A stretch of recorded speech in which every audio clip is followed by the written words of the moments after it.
இனிமே நம்ம தான் 2026 கூட்டணி ஆட்சித்தான் அமையும். அந்த கூட்டணியில பாமக முக்கிய அங்கமா இருக்கும்னு பாமக தலைவர் அன்புமணி ராமதாஸ் அவர்கள் பேசியிருக்கிறாங்க.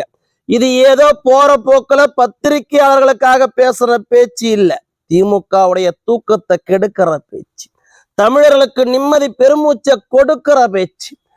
தமிழ்நாட்டுல 2026 கூட்டணி ஆட்சி அமைவது காலத்தின் கட்டாயம். அதற்கான காலமும் கணிஞ்சிருக்கு.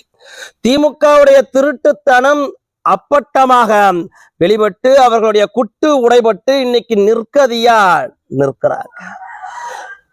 இன்னைக்கு பல கட்சி உருவாகி இருக்கு. 2026 5 முனை போட்டி உருவானால் கூட ஆச்சரியப்படுவதற்கு இல்லை என்கின்ற சூழ்நிலை ஏற்பட்டிருக்கு. 30 விழுக்காட்டிற்கு குறைவாக பெறுபவர்களே கூட தமிழ்நாட்டில ஆட்சியை பெற்றுவிட முடியும் என்கின்ற நிலைமை 2026 ஏற்பட்டிருக்கு. உங்க எல்லாருக்குமே தெரியும், பாட்டாளி மக்கள் கட்சி தன்னகத்தே 7-8% வாக்குகளை வைத்திருக்கக்கூடிய கட்சி.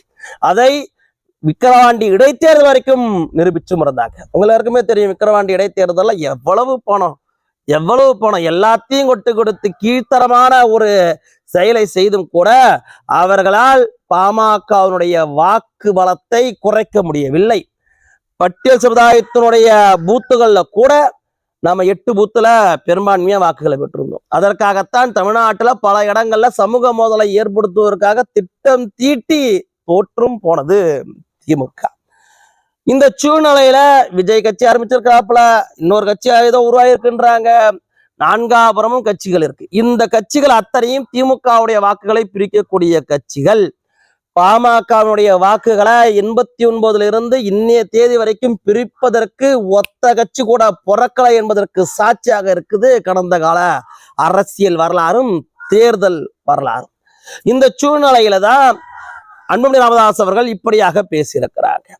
திமுகவிற்கு எதிரான மக்களுடைய மனநிலை ஆழமாக இருக்கக்கூடிய சூழ்நிலையில, இளைஞர்கள் திமுகவிற்கு எதிராக கொதிப்படைந்திருக்கக்கூடிய சூழ்நிலையில, திமுகவை எதிர்த்து கேள்வி கேட்கக்கூடிய ஒரே இயக்கமாக பாட்டாளி மக்கள் கட்சி இருப்பதனால் பாமகவின் பக்கம் அனைவருடைய ஆதரவும் திரண்டு வந்திருக்கிறது. பாமகவுடைய வாக்கு வங்கி வருகின்ற சட்டமன்ற தேர்தலுக்குள்ளார 10% தாண்டும் என்பதுதான் பலருடைய கணிப்பாகவுமே இருந்துகிட்டு இருக்கு. ஏனென்றால் பாமக சமூக நீதிக்காக பாடுபடுறாங்க, பாமக சாராய ஒழிப்புக்காக பாடுபடுறாங்க, பாமக சமத்துவத்திற்காக பாடுபடுறாங்க, பாமக மகளிர் உரிமைக்காக பாடுபட்டு இருக்கிறாங்க. அப்படியாக இருக்கின்ற போது அனைத்து தரப்பு மக்களிடமிருந்து ஆதரவு பாமக பக்கம் நிற்குது.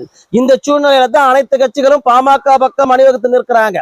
பாமகவுடைய ஆதரவு யாருக்கு கிடைக்கிறதோ அவர்கள் தான் ஆட்சி அமைக்க முடியும் என்கின்ற சூழ்நிலையினால பாமகவுடைய ஆதரவை நோக்கி அவர்கள் ஆர்வமாக நிற்கிறாங்க.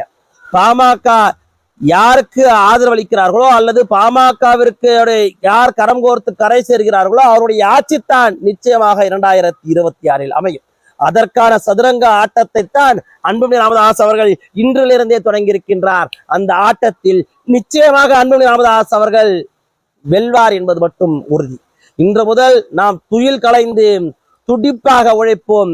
2026 அண்ணனின் ஆட்சி அமைகின்ற போது இங்கே அனைவருக்குமான முகமலர்ச்சி நிச்சயமாக உண்டு.